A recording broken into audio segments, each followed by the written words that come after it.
Hello and welcome. My name is Meepalist, she, they, and this is Literally Graphic. And today we are taking a look at a bit of a random read.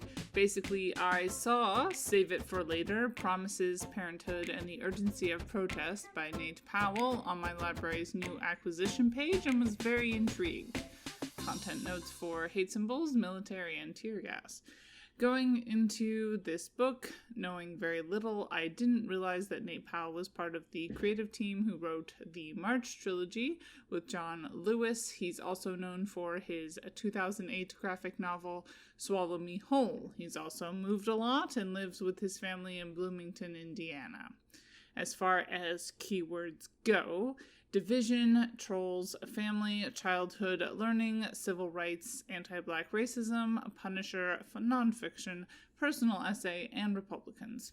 The description is, quote, in 7 interwoven comics essays, author and graphic novelist Nate Powell addresses living in the era of what he calls necessary protest. Save It for Later, Promises, Parenthood, and the Urgency of Protest is Powell's reflection on witnessing the collapse of discourse in real time while drawing the award-winning trilogy March, written by Congressman John Lewis and Andrew Aydin.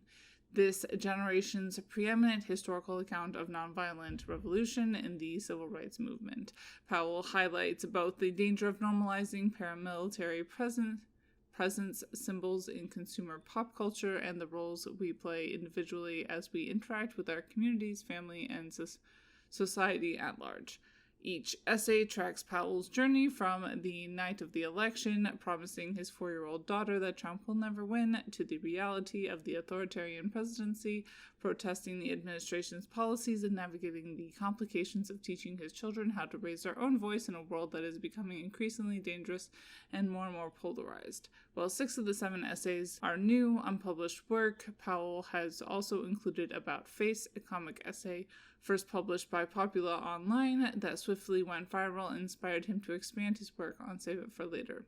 The 7th and final essay will contextualize the myriad events of 2020 with the previous 4 years, from the COVID-19 pandemic to global protests in the wake of George Floyd's murder to the 2020 presidential election itself, highlighting both the consistencies and inversions of widely shared experiences and observations amidst a massive social upheaval. As Powell moves between subjective and objective experiences raising his children, depicted in their childhood innocence as imaginary anthropomorphic animals, he reveals the electrifying sense of trust and connection with neighbors and strangers in protest. He also explores how to equip young people with tools to best make their own noise as they grow up and help shape the direction and future of this country. End quote. Powell's relationship with his 2 young daughters is the central focus of the collection, and this was certainly one of the things that attracted me to it. It seemed to promise to bounce off some of my thoughts post The Hard Tomorrow, especially as they related to procreation and protest. Points to Powell for not representing having a baby as magically solving all your problems or something. Instead, we do get a window into the difficulties of raising white children in so-called America right now. Not a universally important read, but an issue that a chunk of the white population is grappling with right now. I don't feel like we get to the point of the personal becoming the universal. It probably would have been nice to zoom out the focus a tad and get a few other perspectives in there, but at the very least, I did feel like Powell was more interested in exploring what could be done rather than pointing fingers at what other people are doing wrong. Another issue I took with The Hard Tomorrow because Eleanor Davis appears to just have a knee-jerk negative reaction to Black Bloc or something.